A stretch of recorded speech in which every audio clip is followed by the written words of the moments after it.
सभी संगत को जय गुरु जी, शुक्राना गुरु जी। संगत जी, ईश्वर गुरु के सामने खुशियां मनाना आसान थोड़ी ना है। वे लोग बहुत ही सौभाग्यशाली होते हैं, किस्मत वाले होते हैं जो गुरु जी महाराज जी के दरबार में अपनी खुशियों को सेलिब्रेट करते हैं। यह गुरु जी महाराज जी के आशीर्वाद से ही, उनके कृपा से ही संभव हो पाता है। और यह आशीर्वाद विकास अंकल जी और पुष्पा आंटी जी को मिला।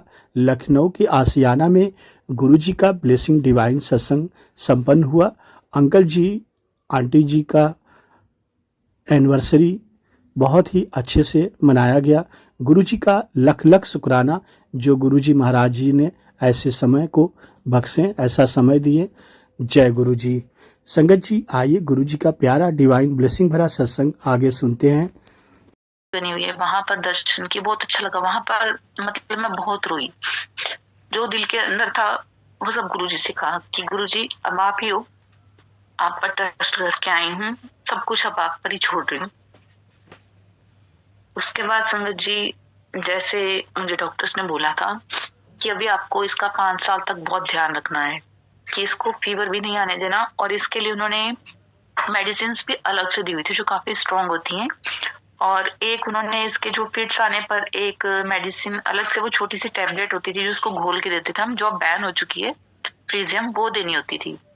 इवन फीवर उतरने के 4 दिन बाद तक वो देनी ही देनी है, चाहे फीवर हो या ना हो। वो मेडिसिन अब बैन हो चुकी है, तो वो मेडिसिन देनी पड़ती थी। तो जब हम वहां गए, गुरुजी का लंगर प्रसाद करके आए। जैसे बच्चा छोटा था, नहीं तब मुझे इसके ट्रीटमेंट करवाते करवाते ये 1.5 साल का हो चुका था, क्योंकि मैं 1.5 साल पहले ऐसे डॉक्टर्स के पास जाती रही। इसका ट्रीटमेंट करते करते 1.5 साल हो चुका था।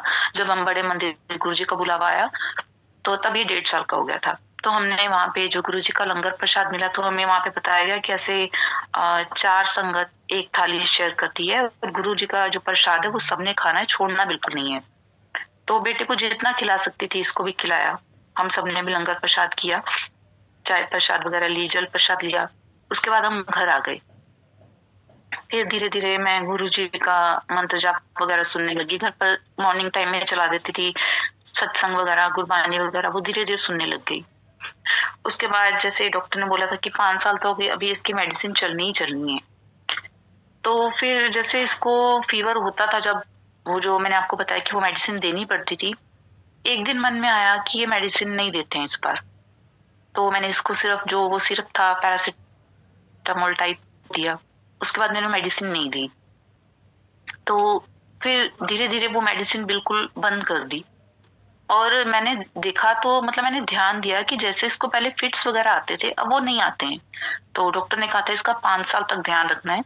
तो जबकि गुरुजी का लंगर प्रसाद जब से खाकर आए, उसके बाद से वो मेडिसिन देने की जरूरत ही नहीं पड़ी। और जो वो स्ट्रॉन्ग वाली उन्होंने फीवर के लिए मेडिसिन दी थी, और जो फ्रीजियम वगैरह, वो बिल्कुल बंद करके मैंने नॉर्मल पैरासिटामोल देना उसका शुरू कर दिया। और गुरु महाराज जी की कृपा से बेटे को जो वो प्रॉब्लम 5 साल बाद बोली थी उन्होंने कि ये ठीक होगी, वो गुरु महाराज जी ने 2 या 2.25 साल में ही वो ठीक कर दी। तो गुरु महाराज जी का बहुत बहुत शुक्राना।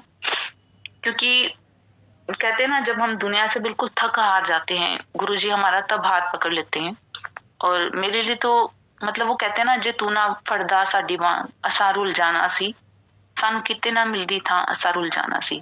वही बात होगी, क्योंकि गुरु महाराज अगर मेरा हाथ ना पकड़ते, मुझे उस टाइम अपने चरनी ना लगाते, तो शायद इस टाइम तक पता नहीं क्या हो जाता। और संगत जी, कहते हैं ना, हमारी किस्मत जो है वो हमारे कर्मों से बनती है। कर्मों का हिसाब तो हमें देना ही है। पता नहीं हमारे कौन से कर्म होंगे। और गुरु महाराज जी की शरण में आकर 90% कर्म तो हमारे गुरु महाराज जी कटवा देते हैं, माफ कर देते हैं। पर जो 10% कर्म है वो तो हमें भुगतने ही है। और मैं ये कह रही हूँ कि गुरु महाराज जी की शरण में आके वो 10% भी कब कट जाते हैं हमें पता ही नहीं लगता।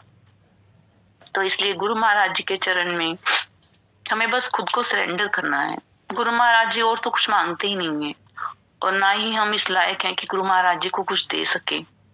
बस एक सच्चे मन से उनके आगे श्रद्धा से बस माथा टेक दो, अपने आप को गुरु जी के आगे रख दो। गुरु महाराज जी हमें, हम जैसे भी हैं, माड़े हैं, मतलब चंगे या मंदे जैसे भी हैं, गुरु महाराज जी हमें स्वीकार कर लेते हैं, हमारी सारी गलतियों को, सारी खताओं को बख्श देते हैं। ये कौन कर सकता है? सिर्फ हमारे गुरु जी महाराज।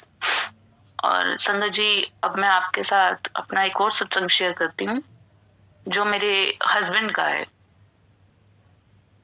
मेरे हस्बैंड को आज से कुछ टाइम पहले, 1 साल पहले लगा लीजिए, उनको वो गए हुए थे और उन्होंने मुझे बोला कि मेरे ना पेट में बहुत दर्द हो रहा है। जब वो आए तो मतलब वो दर्द इतना ज्यादा हो चुका था कि उनसे ना बैठा जा रहा था, ना खड़े हुआ जा रहा था। तो जिस हिसाब से उन्होंने दर्द बताया कि ऐसे पेट के साइड में, तो मुझे लगा कि वो स्टोन की ही दर्द है। पर पहले कभी ऐसी शिकायत नहीं हुई, ना कभी दर्द हुई। तो मैंने उन्हें बोला कि हम ऐसा करते हैं कि एक बार अल्ट्रासाउंड करवा लेते हैं, क्योंकि जिस हिसाब से वो दर्द बता रहे थे और जैसे उनकी कंडीशन थी, वो स्टोन की ही दर्द लग रही थी।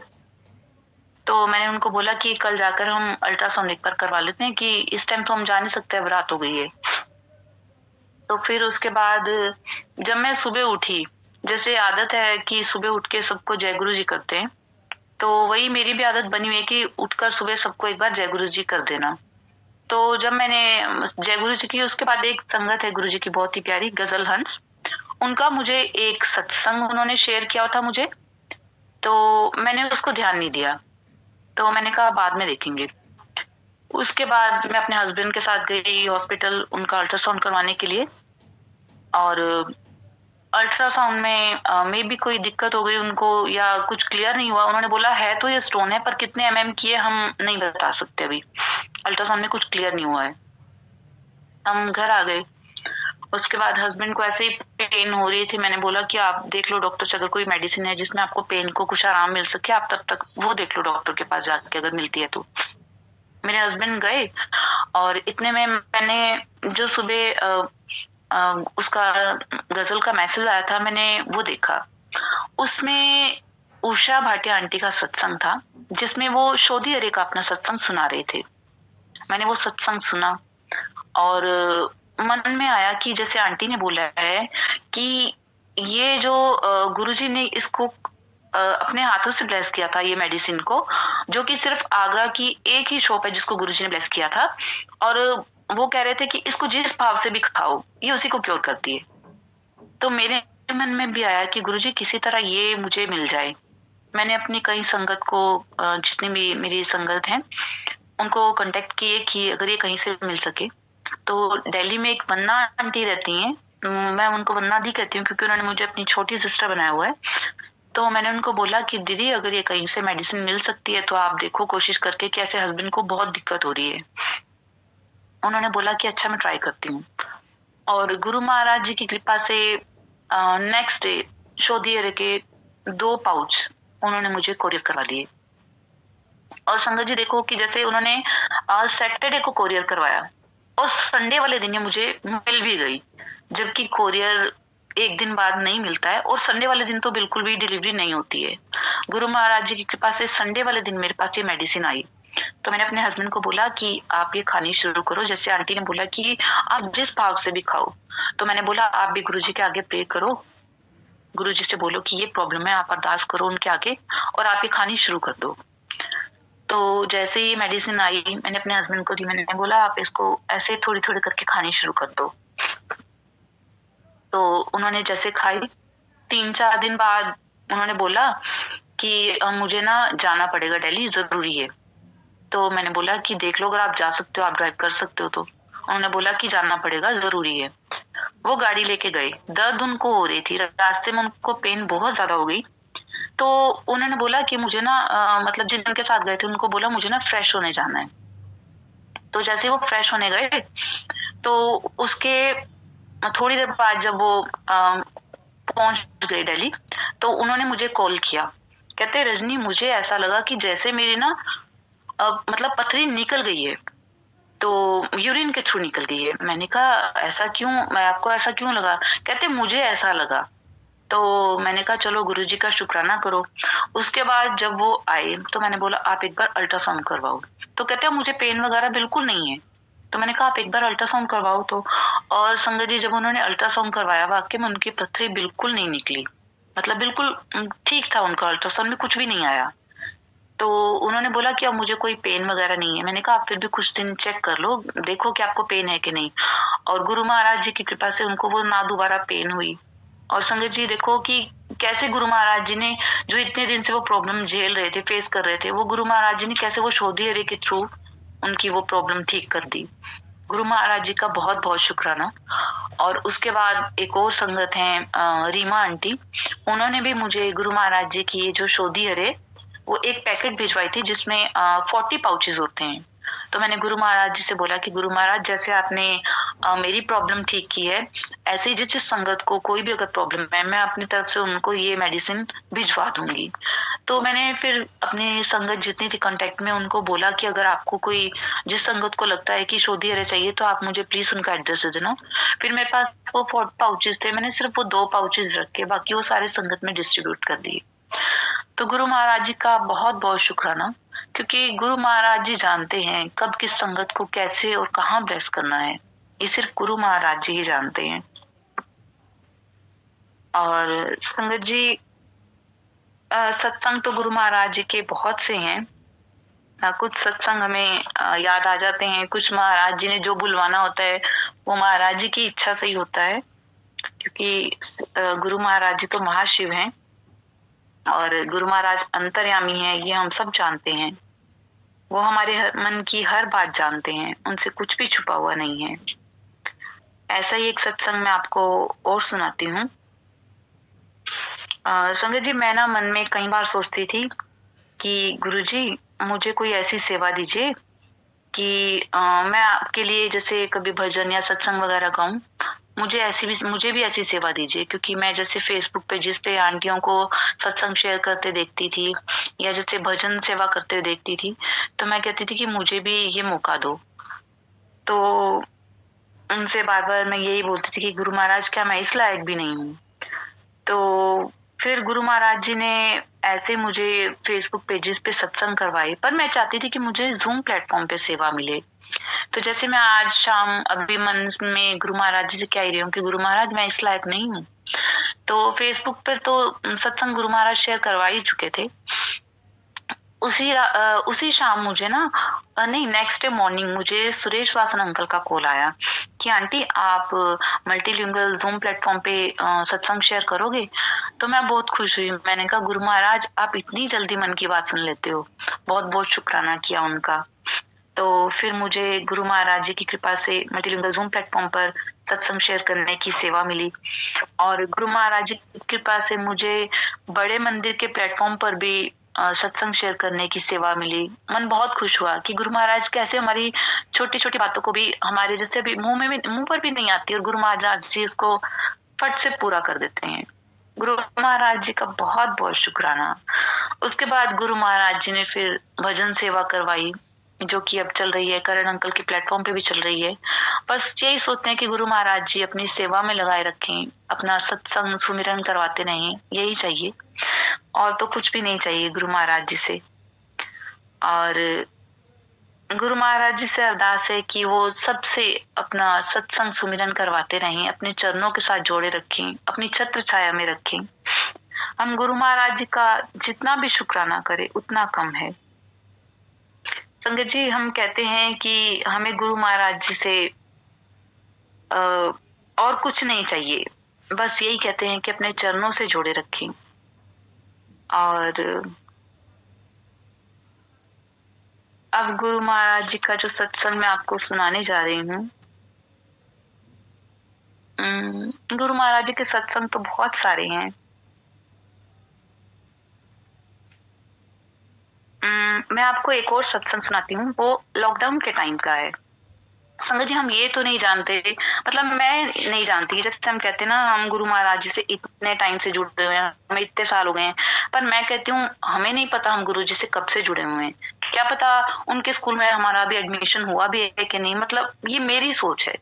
हम सिर्फ ये कहते हैं कि हम इतने सालों से जुड़े हैं, इतने सालों से जुड़े हैं। ये तो गुरु महाराज जी को पता है कि हम उनसे कब जुड़े हैं। ये तो सिर्फ गुरु महाराज जानते हैं, क्योंकि उनके पास हमारे सारे कर्मों का हिसाब रहता है। तो बस गुरु महाराज जी से यही अरदास है कि गुरु महाराज आप हमारा हाथ पकड़े न रहना, हम तो नादान हैं, हो सकता है हम कहीं भटक कर उनका हाथ छोड़ दें, परंतु अगर गुरु महाराज ने हमारा हाथ थामा है तो हालात कैसे भी हों, गुरु महाराज हमारा हाथ हमारा साथ कभी नहीं छोड़ेंगे। तो शुक्राना है गुरु जी महाराज का हमें अपने चरणों से लगाने का, अपना बनाने का, हर पल हमारे साथ खड़े रहने का। तो संगत जी यहाँ पर गुरु महाराज जी के लिए 2 लाइनें आई हैं जो मैं जरूर गाना चाहूंगी।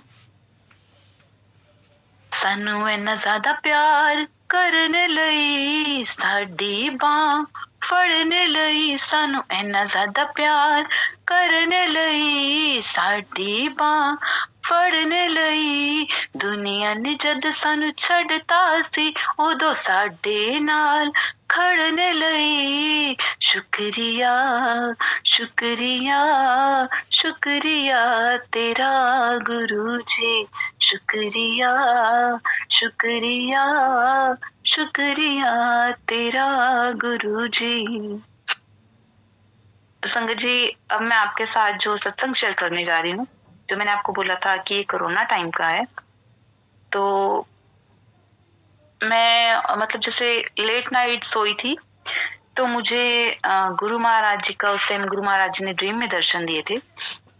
मतलब मैंने देखा कि काफी भीड़ है, नहीं मैंने देखा कि मेरी बेटी के पैर पे एक सांप जिसको हम फनियर नाग बोलते हैं ना, उसने काट लिया है और मेरी बेटी बेहोश पड़ी हुई है और उस सांप जा चुका है और मेरी बेटी बेहोश हो गई है। तो हमने उसको एक टेबल पे लेटा दिया है और सब मतलब वहां पे इतनी ज्यादा भीड़ है, सब इधर उधर भाग रहे हैं और मैं भी मेरे मन में पता नहीं क्या है कि जैसे बेटी टेबल पे लेटी हुई है और मैं गेट से बाहर की तरफ भागी हूँ और मेरे साथ शायद सपने में कोई संगत भी है।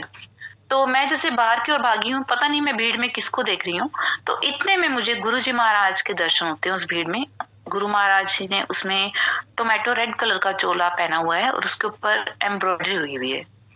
तो मैंने गुरु जी को देखा और मैं गुरु जी को आवाज लगा रही हूँ पीछे से, पर गुरु महाराज जी ने एक बार में मतलब नहीं ध्यान दिया और वो आगे जा रहे हैं। उसके बाद मैं उनको जोर से फिर गुरु जी का नाम लिया, गुरु जी, और गुरु जी ने फिर पीछे मुड़ के देखा और स्माइल पास करी और वो ऐसे ही चले गए। तो उसके बाद मैंने अपनी साथ वाली संगत को बोला, देखा तुमने कि मैं गुरु जी ने ऐसे देखकर स्माइल पास किया? वो कहते हाँ। तो मैं उसके बाद अंदर आई हूँ और अपनी बेटी के पास खड़ी हूँ। क्यों? इतने में मतलब मेरा जो ड्रीम था वो खत्म हो गया। तो मेरी आंख खुली तो उस टाइम सुबह के 2:30 बजे हुए थे। तो मन में आया कि मतलब ये कैसा ड्रीम देखा मैंने, तो मुझे कुछ समझ नहीं आया। तब मैं जन्नत द्वार का जो अमृत वेला होता था मैं वो सुबह जरूर ज्वाइन करती थी। तो मैंने देखा 2:30 बज गए, मैंने कहा थोड़ी देर बाद अमृत वेला शुरू होने वाला है तो चलो वही सुन लूंगी।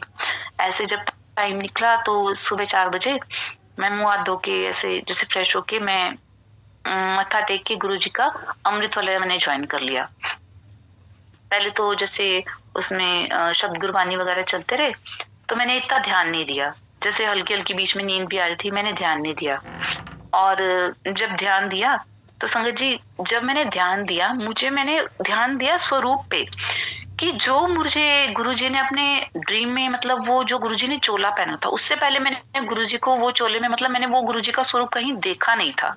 गुरुजी को मतलब उस चोले में मैंने कोई स्वरूप नहीं देखा हुआ था। तो जब मैंने ध्यान दिया गुरु महाराज जी ने उसमें वही चोला पहना हुआ था टोमेटो रेड कलर का और उसपे सेम वही एम्ब्रॉयडरी थी और गुरु महाराज जी वैसे ही साइड फेस करके उसमें स्माइल पास कर रहे थे जिसमें जैसे मैंने को उन्होंने ड्रीम में दर्शन दिए थे। मेरा मन इतना खुश हुआ और मतलब मैं उस टाइम इतनी खुश हुई कि गुरु महाराज मैंने ये आपका स्वरूप पहले कभी नहीं देखा था, आज मेरे को आपने ड्रीम में दर्शन दिए और सुबह मेरे को उसी स्वरूप में आपने दर्शन भी दे दिए।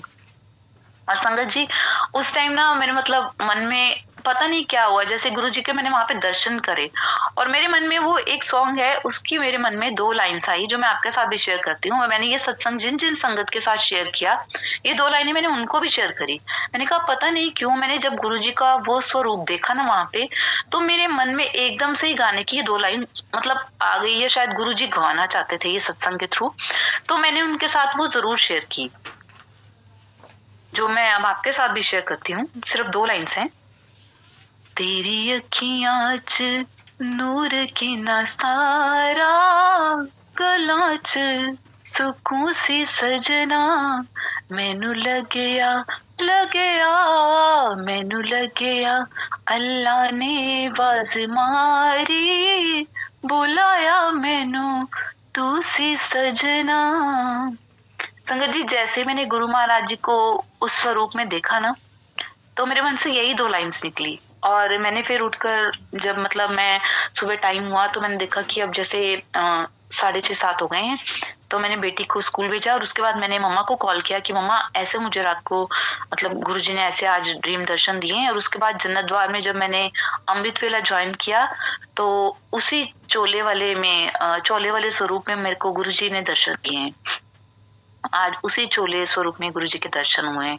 तो फिर मैंने मम्मा को जब अपना ड्रीम बताया तो मम्मा कहते हैं कि गुरु महाराज जी ने तेरी बेटी का कोई बहुत बड़ा कष्ट है जो उन्होंने कटवा दिया है, उसके वो कष्ट को काट दिया है। तो जितनी भी संगत को मैंने ये सत्संग शेयर किया उन सबका यही रिप्लाई आया कि गुरु महाराज जी ने उसको कोई बहुत बड़ा कष्ट कटवाया है। तो बहुत बहुत शुक्राना गुरुजी महाराज का कि गुरुजी कैसे हम सबके हर टाइम मतलब हर पल संग रहते हैं, हर टाइम हमारे अंग संग रहते हैं और हमारे कैसा हमारा ध्यान रखते हैं। एक माँ की तरह, एक बाप की तरह, एक भाई की तरह मतलब हमारा वो ध्यान रखते हैं। हमारे छोटे मोटे जैसे कहते हैं ना जो कष्ट होते हैं वो कैसे कटवा देते हैं हमें पता ही नहीं चलता। और बड़े से बड़ा कष्ट भी वो कैसे छोटा करके हम पे आता है हमें पता ही नहीं चलता कि गुरु महाराज जी के साथ वो हंसते हंसते जैसे कहते छू कर निकल जाना, बस वो कष्ट ऐसे छू कर निकल जाता है। तो संगत जी सत्संग और भी बहुत से हैं गुरु जी महाराज के। एक मैं आपके साथ सत्संग और शेयर करती हूँ। वो मतलब बहुत ही क्यूट सा सत्संग है।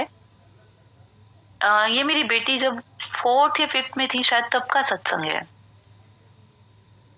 संगत जी जैसे कि हम सब जानते हैं कि बच्चे जैसे इंग्लिश मीडियम स्कूल में पढ़ते हैं तो उनकी हिंदी इतनी अच्छी नहीं होती, जैसे काफी गलतियां करते हैं। तो मेरी बेटी का भी यही हाल है, मतलब हिंदी उसकी इतनी खराब थी ना, मतलब जैसे उसको साउंड्स का नहीं पता चलता था कि कहाँ कौन सी मात्रा लगनी है।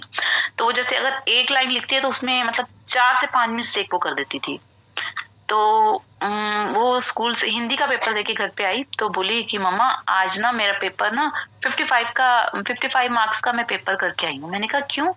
कहती मेरे पेपर पे ना कुछ गिर गया था और ऐसे शीट क्लीन करते करते ना मेरा टाइम निकल गया। तो मैंने उसको बोला कि आप अपने मैम को बोलते वो शीट चेंज कर देते, आपको शीट दूसरी दे देते आपको, मतलब आप उनको बोलते तो सही। तो कहती मैंने इतना ध्यान नहीं दिया और मुझे बहुत गुस्सा आया कि इसने क्या किया कि जब आता था वो खाली 55 मार्क्स का पेपर करके आई है, इसके नंबर कितने आएंगे, तो मिस्टेक्स इतनी करती है। तो मैंने उसको पहले तो बहुत डांटा और फिर जैसे हम अपने मतलब कहते हैं ना पेरेंट्स से शिकायत करते हैं वैसे मतलब जैसे इसको मैं डांट के सीधा गुरु महाराज जी के तरफ गए। मैंने कहा गुरु महाराज, मैंने कहा देख लो ये क्या करके आई है, अब आप ही देखो। जैसे मतलब मैं जैसे कहते हैं हम अपने माँ बाप से जैसे बात करते हैं वैसे मैंने गुरु जी को मतलब ऐसे ही बोला कि गुरु जी ए देख लो की करके हम तुसी देखो की करना है। तो ऐसे कह के मैं अपने काम करने लग गई। उसके बाद जब इसका रिजल्ट आना था तो पीटीएम में मैम ने बुलाया तो मुझे यही था, मैंने कहा कि शायद ना मैम डांट देंगी कि ऐसे पेपर करके आई है, सिर्फ इतने मार्क्स का करके आई है, क्योंकि 80 मार्क्स का पेपर होता है और खाली 55 का करके आई है।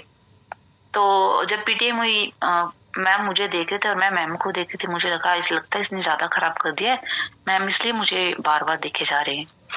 और मुझे सोच सोच के हंसी भी आ रही थी कि अब क्या बोलूंगी उनको। फिर मैंने उनको बोला कि ऐसे इसकी मैं उनको अभी बताने जा ही रही थी, उन्होंने बोला कि मैम देखो इसने ना खाली 55 मार्क्स का पेपर किया है, इतना अटेम्प्ट किया है इसने, पर आप देखो उसमें भी इसके 52 मार्क्स आए हैं और इसने मिस्टेक भी मतलब मुश्किल से 1 या 2 मिस्टेक थी उसमें। मैं पहले तो हैरान हो गई कि इतनी ज्यादा मिस्टेक करने वाली लड़की जिसको मात्राएं ही नहीं आती ढंग से, तो उसने पेपर कर कैसे लिया। तो बोलिए इसने पेपर इतना अच्छा किया है ना कि मतलब इसका पेपर लेके हम प्रिंसिपल मैम के ऑफिस में भी गए हैं कि देखो इसने कितना अच्छा पेपर किया है कि इसकी मिस्टेक मुश्किल से 1 या 2 मिस्टेक आई है। और जब मैं पीटीएम तो कहते सबने इसको अप्रिशिएट भी किया है।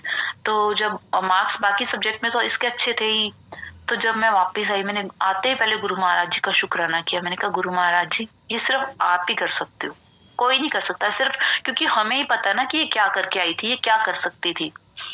मैंने कहा गुरु महाराज ये आपकी वजह से ही हुआ है। तो फिर उसके बाद मैंने शाम को हलवा प्रसाद बनाया, फिर मैंने मम्मा को भी बताया कि मम्मा ऐसा हुआ। मतलब इतनी खुशी हुई ना कि मतलब गुरु महाराज जी कैसे हमारे मन की हर बात जान लेते हैं ना। मतलब मैं क्या जैसे बोला शिकायत की गुरु महाराज जी से कि गुरु महाराज हूं तुसी देखो की करना मनु नहीं पता। और मतलब ऐसे मैंने गुरु महाराज जी को बोला, और गुरु महाराज जी ने देखो कैसे हर पल अपने मतलब साथ रह के अपने गुरु महाराज जी ने इसका पेपर करवा दिया, क्योंकि जिस हिसाब अगर ये पेपर करती तो इतने मार्क्स तो आने बनते ही नहीं थे। तो गुरु महाराज जी का बहुत बहुत शुक्राना। संगत जी सत्संग और जो मुझे याद आ रहे हैं मैं आपके साथ शेयर करती जा रही हूँ। ऐसे लिख के तो मैंने भी नहीं रखा कि आज क्या शेयर करना था, क्योंकि गुरु महाराज जी का जो हुक्म होता है हम वही बोल सकते हैं जो गुरु महाराज जी बुलवाते हैं। मैं आपको एक और सत्संग शेयर करती हूँ, ये भी कोरोना टाइम का ही है।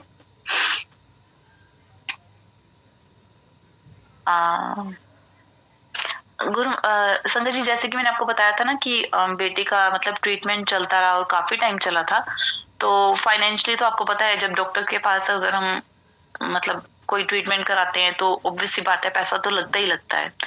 पर चलो शुक्राना गुरु महाराज जी का, क्योंकि बेटा बच गया, उससे ज्यादा और क्या चाहिए। तो संगत जी ऐसे ही मतलब फाइनेंशियली हम और भी काफी सारी प्रॉब्लम्स थी कि फाइनेंशियली हम लोग काफी वीक हो गए। तो ऊपर से कोरोना आ गया। तो एक दिन मैं और मेरे हस्बैंड इतने परेशान हो गए ना, मैंने कहा अब आप ये देखो कोरोना पीरियड चल रहा है और अभी काम वगैरह भी बंद है, हम लोग कैसे मैनेज करेंगे कि इलेक्ट्रिसिटी बिल है, बच्चों की स्कूल फीस है, बाकी और खर्चे हैं, राशन भी चाहिए। तो यही हम डिस्कस कर रहे थे। तो मैंने कहा कि इतना इस मंथ नहीं हो पाएगा, हम कैसे मैनेज करेंगे, क्योंकि हम जॉइंट फैमिली में रह रहे हैं तो खर्चा सारा हस्बैंड ही उठाते हैं। तो मैंने कहा हम कैसे करेंगे।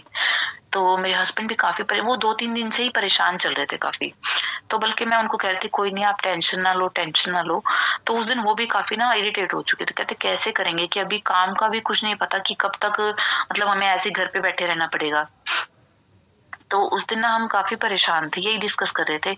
तो मैंने बोला चलो जो होएगा देखी जाएगा, गुरुजी पर छोड़ दो। तो कहते ऐसे कैसे छोड़ दो, तुम खुद सोचो कि इतने सारे हमारे जो खर्चे हैं वो कैसे पूरे होंगे, क्योंकि स्कूल वालों ने तो फीस लेनी ही लेनी है चाहे आप स्कूल जाओ या ना जाओ, क्योंकि वो ऑनलाइन काम करवा रहे हैं तो उन्होंने तो पैसे लेने ही है। दूध का भी है, इलेक्ट्रिसिटी बिल भी है, तो ये सब चीजें तो वो अपनी जगह पर ही, ये सब तो हमको मैनेज करना ही पड़ेगा। तो हम यही सोचे कि कैसे करेंगे, क्योंकि कोरोना भी काफी टाइम रहा था। तो जैसे अब हस्बैंड काम से घर पर बैठ गए तो परेशानी मुझे भी हुई। मैंने सोचा कि अब क्या करेंगे। तो मैंने गुरुजी को बोला गुरुजी क्या करे, कुछ समझ नहीं आ रही है कि इस टाइम हाथ इतना टाइट हो चुका है, फाइनेंशियली भी हम लोग इतने वीक हुए हुए हैं इस टाइम कि हम कुछ नहीं कर सकते। और आपको पता है जब आपके पास मतलब आप जब अकेले पड़ जाओ ना तो उस टाइम आपका कोई साथ नहीं देता, चाहे आपका कोई भी कितना ही सगा क्यों ना हो।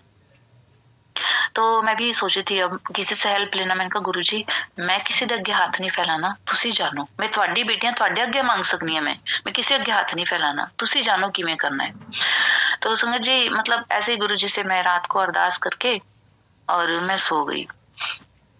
अगले दिन उठी जैसे गुरु जी के आगे वही हाथ जोड़ के प्रे करी कि गुरु जी सब कुछ ठीक ठाक रखना, मेहर करना। ऐसे ही करके मैं अपने काम में लगी। तो सुबह मैंने जैसे जय गुरु जी करके मैंने फोन चेक ही नहीं किया, क्योंकि वैसे ही माइंड इतना डिस्टर्ब था, कुछ करने का मन नहीं था।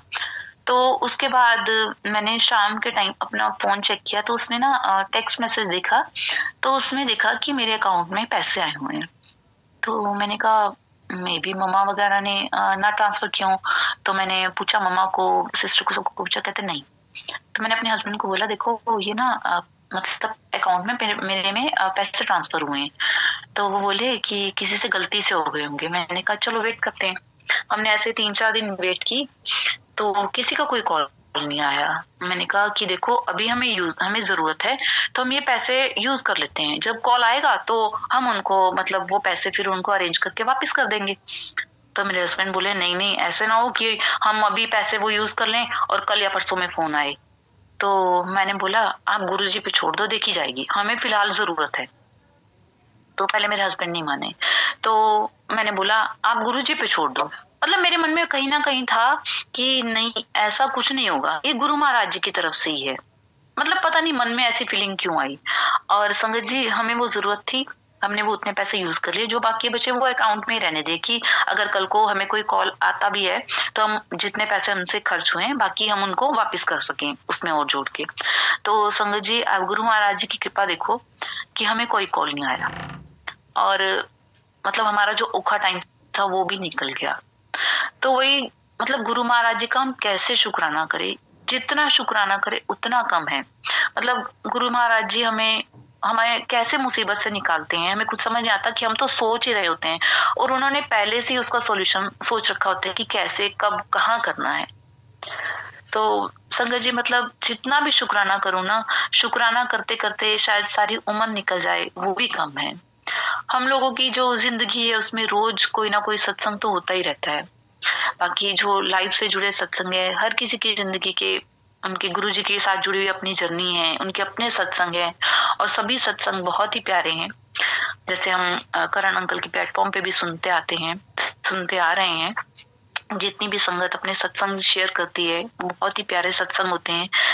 इतने कुछ सत्संग तो इतने इमोशनल होते हैं ना, मतलब बिल्कुल रोना निकल आता है। तो बस वही कि गुरु महाराज जी का हम कितना शुक्राना करें, जितना करें उतना ही कम है। मेरी बड़ी सिस्टर है जो ममता, उनका भी एक बहुत प्यारा सत्संग है, और शायद आप लोगों ने शायद करण अंकल के प्लेटफॉर्म पे उन्होंने शेयर भी किया हुआ है। उनको 3rd स्टेज का कैंसर डिटेक्ट हुआ था, और गुरु महाराज जी ने मतलब उनको कैसे बचाया ना, उनका भी बहुत प्यारा सत्संग है। पर मैं चाहूंगी वो जब खुद शेयर करेंगी ना, आप तब आप सब संगत उनका सत्संग सुनिएगा, बहुत ही प्यारा सत्संग है।